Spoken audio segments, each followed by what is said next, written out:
हमारे विशेष कार्यक्रम शख्सियत में आपका स्वागत है। शख्सियत में इस बार हमारे साथ हैं हिमाचल प्रदेश में भारतीय कम्युनिस्ट पार्टी के वरिष्ठ नेता राकेश सिंघा। सिंघा जी, आपका स्वागत है। जी सिंघा जी, आप इस राज्य में सीपीएम के जाने माने चेहरा हो, मोहरा हो। गलत नहीं होगा अगर मैं कहूँ कि you are synonymous to the name of CPM in this hill state. आप ट्रेड यूनियन C2 से जुड़े रहे, SFI में आप रहे, किसानों बागवानों के साथ आप जुड़े रहे हैं। ये बातें तो होती रहेंगी अभी।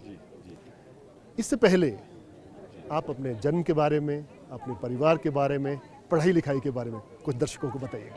देखिए, मेरा जीवन एक मैं किसान परिवार से संबंध रखता हूं और मेरा जन्म 1956 में कोटगढ़ में हुआ और उन दिनों में ये इलाका ऐसा था जहाँ पर से पहले आ गया था, थोड़ा पैसा भी आ गया था। तो मेरे पिताजी ने मुझे जो शिक्षा दी वो लॉरेंस स्कूल सनार, ये लॉरेंस स्कूल सनार ऐसा स्कूल है जो उन दिनों में काफ़ी मशहूर हुआ करता था। हाँ, अभी है। इस स्कूल से आप जानते हैं कि बहुत से मुख्यमंत्री, हमारे पड़ोस के राज्य के मुख्यमंत्री भी सुखबीर सिंह बादल उसी स्कूल के हैं। अब्दुल्ला साहब वो भी उसी स्कूल थे। मैंने कहा गांधी जी मेरे से एक क्लास आगे पढ़ती थी। मैंने अपनी शिक्षा उस स्कूल से ग्रहण की। फर्दर एजुकेशन के लिए मेरे पिताजी ने मुझे चंडीगढ़ गवर्नमेंट कॉलेज में भेजा और वो 3 साल ग्रेजुएशन के बाद, इमरजेंसी का पीरियड था वो, और आप जानते हैं इमरजेंसी में बहुत से अधिकार नहीं होते थे। बहुत से अधिकारों को सरकार ने लोगों से कटेल थे। उस पीरियड में है कि भाई ऐसा महसूस किया कि भाई एक मुल्क जिसमें आज़ादी हासिल की, बहुत कुर्बानियाँ लोगों ने दी, भगत सिंह जैसे लोग जो बहुत छोटी उम्र में फांसी के फंदे चढ़ गए, उस मुल्क में इतने देरी के बाद लोगों के लोकतांत्रिक अधिकार अगर उसका हनन हो जाए तो कुछ जनता के लिए करना है, इन अधिकारों को बहाल करना है। तो क्या उस समय, उसी दौरान आप वामपंथी विचारधारा की ओर मुड़ गए? नहीं, उस समय नहीं। वो एक जो होता है, एक ज्ञासा पैदा होना, जनता को मोबिलाइज करना, एक वो मन में विचार उठा है।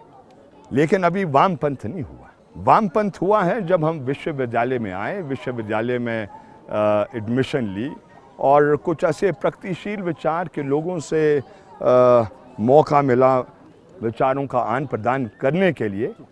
उनमें से डॉक्टर जावेद आलम थे, मोहर सिंह जी थे। ऐसे ऐसे लोगों से जब आदान प्रदान हुआ, एक डिबेट में चले गए और वो डिबेट चलते चलते मुझे वाम विचारधारा में उसने मुझे घसीट लिया है या अट्रैक्ट कर लिया, और वो शुरुआत थी। और उसके बाद ये जो उन दिनों में विश्वविद्यालय में कांग्रेस का प्रभुत्व हुआ करता था, वो इमीडिएटली इमरजेंसी की बात है, लेकिन उसकी छवि ये थोड़ी धूमल भी हो गई थी। और उन दिनों में एक जन आंदोलन विश्वविद्यालय में उठा। कुछ छात्रों की मांगें थी, कुछ कर्मचारियों की थी, कुछ अध्यापकों की थी, और उसमें हम एक। तो क्या हम आपको उस आंदोलन का प्रोडक्ट माने? बिल्कुल, मैं उस आंदोलन का प्रोडक्ट हूँ और मैं समझता हूँ इस मुल्क में जो इस प्रगतिशील विचारधारा से लोग जुड़े हैं वो कहीं ना कहीं आंदोलन के प्रोडक्ट हैं। जेपी साहब आंदोलन के प्रोडक्ट रहे हैं। बहुत से ये जो पुराने कम्युनिस्ट्स हैं वो राष्ट्रीय मुक्ति आंदोलन के प्रोडक्ट रहे हैं, और शहीद आज़म भगत सिंह भी आंदोलन के प्रोडक्ट हैं। SFI के बाद फिर आप मेन स्ट्रीम पार्टी? हाँ, देखिए, SFI उस समय है नहीं।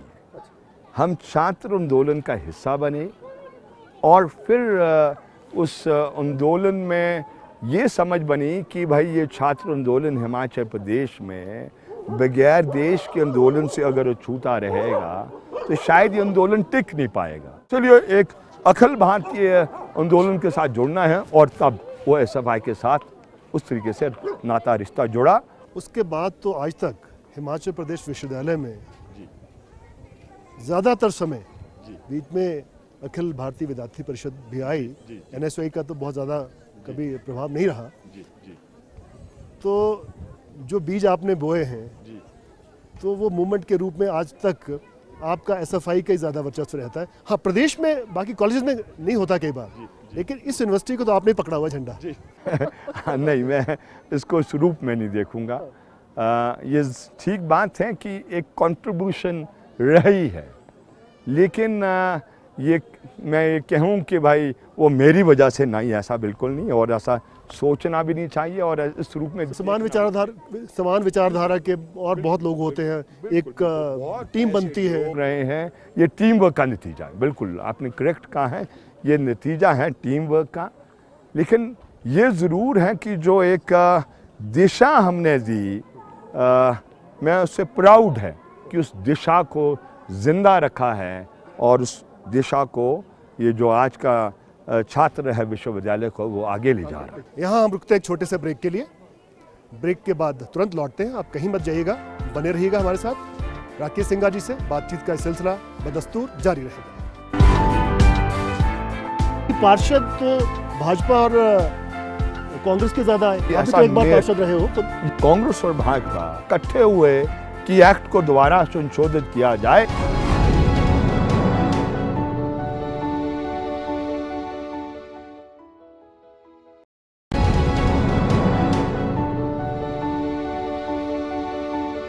ब्रेक के बाद आपका स्वागत है। सिंघा जी, शिमला नगर निगम पर प्रदेश का एकमात्र नगर निगम है, अभी तक कांग्रेस का कब्जा ज्यादा रहा है। तो पिछली मर्तबा ऐसा आपने क्या करिश्मा किया कि मेयर भी आपके हो गए और डिप्टी मेयर भी आपके हो गए? हमारा कोई करिश्मा नहीं था, ये जनता का आक्रोश है। ये जो नव उदारवाद की नीतियां जैसे जैसे आगे बढ़ेगी, नव उदारवाद का मतलब है कि जहां सरकार अपना हाथ पीछे खींचेगी जन सुविधाओं से, पानी से, बिजली से, सफाई से, उसमें जनता का आक्रोश बढ़ना स्वाभाविक है। उसका नतीजा था कि मेयर और डिप्टी मेयर के प्रति लोगों का आकर्षण हुआ। पहले जो चुनाव होते थे वो इनडायरेक्ट होते थे, पार्षद चुनते थे मेयर डिप्टी मेयर। पिछली मर्तबा डायरेक्ट चुनाव हुए, ये भी एक कारण रहा होगा? नहीं, हालांकि पार्षद तो भाजपा और कांग्रेस के ज्यादा है। बिल्कुल बिल्कुल बिल्कुल बिल्कुल। असल में जनता की नज़र में उस समय जो गुस्सा था, जो आज भी है, ऐसा एहसास किया कि भी कोई ऐसा तो एक बार पार्षद रहे हो खुद? जी बिल्कुल, मैं भी पार्षद रहा हूँ। 1985 में रहा हूँ, है ना, 1985 में बन गया था। लेकिन 1985 और आज के बीच में जो लोगों का गुस्सा है वो बहुत अधिक बढ़ गया। कहीं ऐसा तो नहीं कि सरकार ने आगे के लिए व्यवस्था कर दी, एक्ट में फिर से अमेंडमेंट हो गया कि फिर से इनडायरेक्ट चुनाव होंगे? ये डर तो नहीं हो गया सीपीएम से? बिल्कुल नहीं, डर सीपीएम से नहीं है। ये जनता हमारे से क्या क्या घबराएगी, हमारी कितनी ताकत है। ईमानदारी की बात हम कहें, हमारी बहुत बड़ी ताकत नहीं है। विधानसभा में तो आपका एक ही प्रतिनिधि नहीं? नहीं, बिल्कुल नहीं, बिल्कुल आप नहीं। हो गए एक बार? हाँ, मैं रहा हूँ, जून 1993 में मैं रहा हूँ शिमला से विधायक रहे? हाँ बिल्कुल। लेकिन बुनियादी बात है, ये सरकार जनता से घबराती है। जनता का जनमत, उनके प्रति जाना, वो घबराहट पैदा किया। और ऐसा नहीं कि कांग्रेस में किया, ये भाजपा में भी। और इसलिए दोनों, कांग्रेस और भाजपा, विधानसभा में इकट्ठे हुए कि एक्ट को दोबारा संशोधित किया जाए और चुनाव इनडायरेक्ट हो। हम समझते हैं कि डायरेक्ट चुनाव बेहतर है, क्योंकि एक डायरेक्ट जो जिम्मेवारी जनता के प्रति। आप हर जगह झंडा उठाते हैं, चाहे शिमला के वेटर्स की प्रॉब्लम हो, चाहे वो इंडस्ट्री में हो, चाहे वो हाइडल प्रोजेक्ट्स में हो, सब जगह आप ऐसा करते हैं। लोग तो आपकी जो इस तरह की मीटिंग्स होती हैं, डेमोन्स्ट्रेशंस आप करते हैं, प्रदर्शन करते हैं, बहुत दिखते हैं, लेकिन विधानसभा में आपका कोई प्रतिनिधि होता? हाँ, बिल्कुल ये सही क्यों? कह रहे, बिल्कुल सही। कोई ऐसा तो नहीं आप पे आरोप लगता रहा कि आप कांग्रेस के साथ रहे? नहीं, ऐसा नहीं, ऐसा नहीं। असल में ये हमारी कमजोरी है जिसको हम स्वीकार कर रहे हैं। हम जो आर्थिक मांग है लोगों की उसमें तो बेखूबी के साथ हस्तक्षेप कर लेते हैं, लेकिन उसकी राजनीतिक चेतना में उसको विकसित करने में कुछ कमजोरियां रह रही है। आप तो स्टेट सीपीएम के मुखिया रहे हैं, आपके यहाँ सेक्रेटरी मुखिया होता है। क्या कमी रही होंगी फिर आपकी, और क्या है? नहीं, तो दूर क्यों नहीं हो रही? देखिए, कमी तो मैं स्वीकार कर रहा हूँ कि कमी ये है कि भाई जनता की जो पिछड़ी हुई चेतना उसको विकसित करना, उसकी चेतना को आगे ले जाना और उसको एक ऐसे नए विचार के साथ जोड़ना। ये दो अलग अलग दृष्टिकोण हैं दुनिया को देखने के। एक दृष्टिकोण है जिसको हम आदर्शवादी दृष्टिकोण कहते हैं, जो यथास्थिति को बरकरार रखते हैं, और एक है भौतिकवादी दृष्टिकोण, डायलेक्टिकल, दुनिया को डायलेक्टिकल दृष्टि से देखना। आप जानते हैं कि आम जनता इस बात से प्रभावित है कि भी जो उसका आज का दुखड़ा है उसकी जननी पिछले जन्म में है, वो ऐसा सोचती है। हम नहीं मानते इस बात को। आप ट्रेड यूनियनिस्ट थे, ट्रेड यूनियनिस्ट हैं, CITU के आप अध्यक्ष रहे राज्य के। जी। एक आरोप लगता है सीटू पर कि आप झंडा बुलंद कर देते हैं और वहाँ काम बंद हो जाता है और वो उद्योग बंद हो जाते हैं। तो इसका क्या रिश्ता है? नहीं, इसका उद्योग चलना क्यों नहीं चाहिए? नहीं, बंद क्यों हो जाए? नहीं, देखिए, हमारा कहीं भी ऐसा इंटेंशन नहीं है कि हम उद्योग को खड़ा करना चाहते। हम तो चाहते हैं कि भाई विकास हो, यस बिल्कुल, उत्पादन अपने चरम सीमा पर जाए, चाहे जमीन का उत्पादन हो, फैक्ट्री का उत्पादन हो। ये सिर्फ विवाद जब बढ़ जाता है, जब मालिक, जब पूंजी का चलाने वाला श्रम को अपना दाम नहीं देता है जो सरकार ने तय किया है। हम उस दाम की बात नहीं कह रहे हैं जो उसको मिलना चाहिए, हम तो कह रहे हैं जो न्यूनतम सरकार ने निर्धारित किया है, हाँ, कानून के तहत जो निर्धारित किया है, जब उसको भी देने के लिए तैयार नहीं होता है, तब वो टकराव एक ऐसे रूप में चल जाता है। दुर्भाग्य है। पिछले दिनों तो आपके ऊपर एक हमला हो गया जानलेवा। बिल्कुल, जेपी में हुआ। 4 महीने आंदोलन चला, किस बात के लिए? आज तो जेपी चले गया, एक नया वहाँ पर मालिक जिंदल साहब आ गए हैं, लेकिन आप देखिए पूरी की पूरी सरकार बेशर्मी के साथ जेपी के साथ खड़ी हो जाती है। किस बात के लिए? कि मजदूर वहाँ मांग कर रहा है कि जो हमारा प्रोविडेंट फंड है वो जेपी का कोई अधिकार नहीं है प्राइवेट ट्रस्ट खोलने का। उसको वो जो प्रोविडेंट फंड जो सरकार रखती है उसमें जमा होना चाहिए। उस बात पर आंदोलन हो रहा है। किस बात पर आंदोलन हो रहा है? कि 8 घंटे के ऊपर जो दुगना दाम आपको देना है, जो कानून है, उसको लागू किया जाए। उसके ऊपर सरकार तैयार नहीं हुई। तो इस बात को लेकर जो ज़मीनें वहाँ पर उर्नी गांव की सारी ज़मीनें वो बह गई, सारा टूट गया है, नुकसान हो गया है, एक नया पैसा का मुआवजा तक आज नहीं दिया। यहाँ हम लेते हैं एक और छोटा सा विराम के बाद जल्द लौटते हैं और सिंघा जी से जानेंगे सीपीएम के देश में भविष्य के बारे में। आपकी पार्टी सीपीएम का देश में और प्रदेश में क्या भविष्य है? जब तक अमीर अमीर और गरीब गरीब होगा तो उसका भविष्य तो है ही।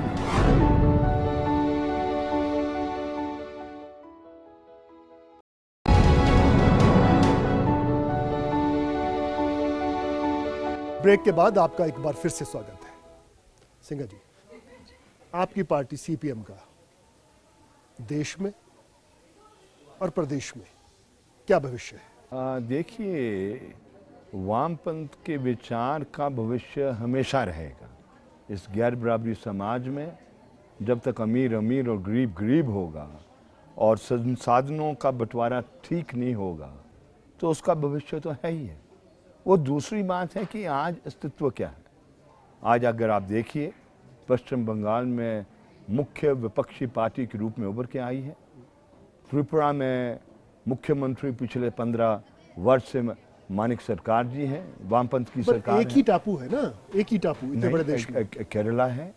हाँ, ये तीन सत्ता में। कोनों में है, तीन कोनों में ज़रूर है, यहाँ से आगे बढ़ने की ज़रूरत है। वो मैं आपकी बात से सहमत हूँ कि जिस तरीके से पूरे देश में फैलाव होना चाहिए था वो है नहीं, उसकी कुछ कमज़ोरियाँ हमारी है, उस पर हम कैसे पार पाएंगे? समीक्षा कर रहे हैं।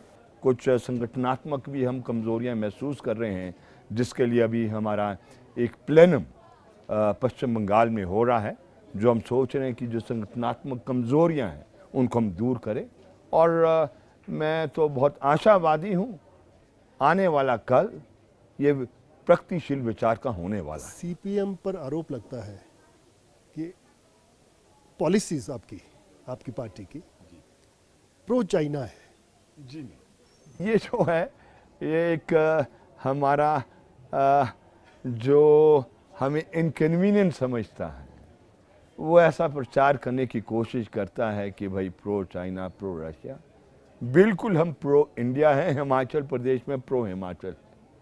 और अब ये ऐसा नहीं होने वाला है कि भाई कोई दूसरा केंद्र आपको निर्धारित करे कि भाई आपका विचार क्या होना चाहिए, रास्ता क्या होना चाहिए। हमारा हिंदुस्तान का रास्ता है। के कई राज्य नक्सलवाद से प्रभावित हैं। क्यों?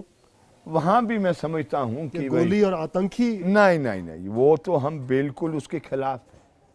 वो चाहे नक्सलवाद करे, खालिस्तानी करे, या आपके ये जो हिंदुत्व वाले विचार है वो करे, या मुसलमान के कट्टरपंथ के विचार करें, हम इन सब धाराओं के खिलाफ हैं।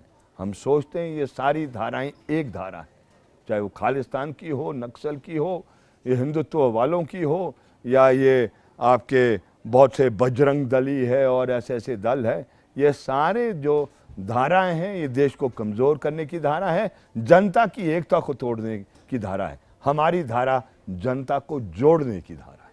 सत्ता या ताकत बंदूक की गोली से निकलती है, यह क्या सही है? नहीं, ये जिस संदर्भ में माओ ने कहा था वो कुछ और संदर्भ था। ये यहाँ पर उस संदर्भ में इसको नहीं देखना चाहिए। हम तो कहते हैं कि सत्ता की ताकत जनता की ताकत और जनता की मोबिलाइजेशन जनता के मन से बनती है, और वो हमें पैदा करना है। चलिए थोड़ा दूसरी तरफ मुड़ते हैं। आप खुद एक सेब उत्पादक हैं और इसके एक संगठन के आप अध्यक्ष भी हैं। जी जी जी, सेब उत्पादक संघ के। जी बिल्कुल बिल्कुल। सेब उत्पादक जी करा रहा है, प्रोडक्टिविटी कम है, जी 10 से 12 मीट्रिक टन पर हेक्टेयर, जी जी 8 से 10 भी रही। जी वो देश भी हैं जहां 52 मीट्रिक टन, बिल्कुल सही सही बोला। 58 मीट्रिक टन। जी, कैसे पार पाएंगे इससे? हम समझते हैं कि नंबर 1 ये हिमाचल प्रदेश की नलायकी है। आज दुनिया बदल रही है, नई तकनीक आ रही है, और सेब में नया किस्म का रूट स्टॉक आ रहा है, नए तौर तरीके उसकी खेती के आ रहे हैं, लेकिन हमारी सरकार ने इसको अपनाया नहीं है। तो पहली नलायकी सरकार की है। दूसरा, मैं समझता हूं कि जब विश्व व्यापार संगठन आ गया है, ये रियलिटी हो गई है, अब ये पूरी दुनिया को ये जो उसके सिद्धांत है ये लागू होंगे, तो हमारी खेती सेब की और भी संकट में जाएगी। इंपोर्ट ड्यूटी, बिल्कुल, इंपोर्ट ड्यूटी 52% आज लागू की जा रही है। मांग, बिल्कुल बिल्कुल बिल्कुल, मांग ज्यादा की है, 80%, बिल्कुल 100%। बिल्कुल बिल्कुल बिल्कुल। हम तो कहते हैं कि भाई आप बाहर से ये जो आयात करते हैं इसको बिल्कुल बंद कर दीजिए। हम तो वो कह रहे हैं हमारा यहाँ पर जो सेब पैदा होता है वही क्या कहते हैं देश की अवाम के लिए बतेरा है, बाहर से लाने की कोई ज़रूरत नहीं है। लेकिन नहीं, सरकार तो आमदा है इस पर, वो तो उसको करना चाह रही है। तो इसीलिए हम सोचते हैं कि भाई तौर तरीका ये है कि जब तक आप नए रूट स्टॉक इंट्रोड्यूस नहीं करेंगे, नई इन्वेस्टमेंट आप नहीं करेंगे, नए तौर तरीके को इख्तियार नहीं करेंगे, ये जो सीए स्टोर की ये जो नई तकनीक है, जो आप ग्लट को रोकने के लिए, जो सेब अधिक चले जाता है मार्केट में, मंडी क्रैश में, कर जाती है। बिल्कुल मंडी क्रैश कर दी जाती है, तो उसमें आपको सेब को रोकना है। तो नई टेक्नोलॉजी है वो जो कंट्रोल्ड एटमॉस्फेयर स्टोर्स हैं उसका निर्माण करना ये बहुत ज़रूरी है। लेकिन सरकार का जो इंटरेस्ट और ख़ास तौर पर ये जो नव उदारवाद का विकास का रास्ता जो सरकार ने इख्तियार किया है, जिससे इसने अपना हाथ पीछे खींचा है, मैं आपको बताऊं दुर्भाग्य है। HPMC इनके पास कुछ कोल्ड स्टोर है, वो आज उन्होंने निजी हाथ में वो दे दिए हैं।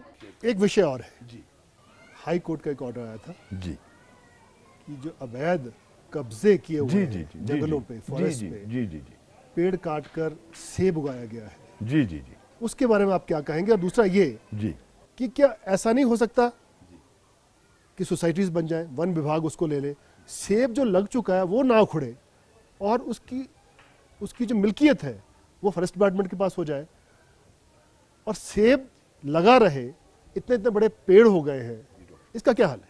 देखिए डॉक्टर साहब, मैं आपकी मंशा से मैं सहमत हूँ, लेकिन जो आज हम वकालत कर रहे हैं कुछ और कर रहे हैं। पहली बात हम ये कह रहे हैं कि ये जो लोगों का कब्जा हुआ है उसमें लोग दोषी नहीं। ये असल में 1980 में जो वन संरक्षण कानून आया था, उस वन संरक्षण कानून ने जो यहाँ की पूरी जो ज़मीन के रिश्ते और जंगल के रिश्ते उसको तब्दील किया। उसमें लोगों का कोई नहीं, और उसमें जो निजी भूमि को छोड़कर जो भूमि थी वो सारी की सारी भारत सरकार के हवाले कर दी। वन विभाग के, गवर्नमेंट ऑफ इंडिया की ministry of forest and environment में कर दी। जो हमारा देहात हुआ करता था, वो जो मालिक राज्य सरकार थी, कब्जा लोगों का हुआ करता था, वो जमीनें भी भारत सरकार के पास चले गई। तो एक अवैध कब्जा तो उस रूप में हो गया। दूसरा है किसान अपने जमीन के नजदीक खेती कर दे, कोई बुरी बात नहीं है। यस, बीच वन में जाए उसकी अनुमति नहीं होनी चाहिए, वो गलत है। लेकिन यह बात करेक्ट है, जो हाई कोर्ट का ऑर्डर आया है, अब उस हाई कोर्ट के ऑर्डर को जब इंप्लीमेंट किया जा रहा है, सरकार उसको गरीब को उसको बेदखल कर रही है, अमीर बिल्कुल सूखा छूट रहा है। अभी तक जितनी बेदखली हुई है वो 5 बीघे से कम या 10 बीघे से कम कब्जे वाले की बेदखली हुई है। जिसका कब्जा उससे अधिक है उसको छुआ नहीं गया है। बड़े बड़े लोग छूट गए हैं। बिल्कुल छूटे हैं, बिल्कुल छूटे हैं। चलिए, आपने ईटीवी के साथ खास बातचीत की, इसके लिए आपका बहुत बहुत धन्यवाद। डॉक्टर साहब, आपको शुभकामनाएं कि आप अपने एंडेवर्स में ऐसे लगे रहें और लोगों की सेवा करते रहें। धन्यवाद। हमारी इस खास पेशकश में बस इतना ही। अगले हफ्ते फिर मिलेंगे एक नई शख्सियत के साथ। आप देखते रहिए ईटीवी न्यूज़।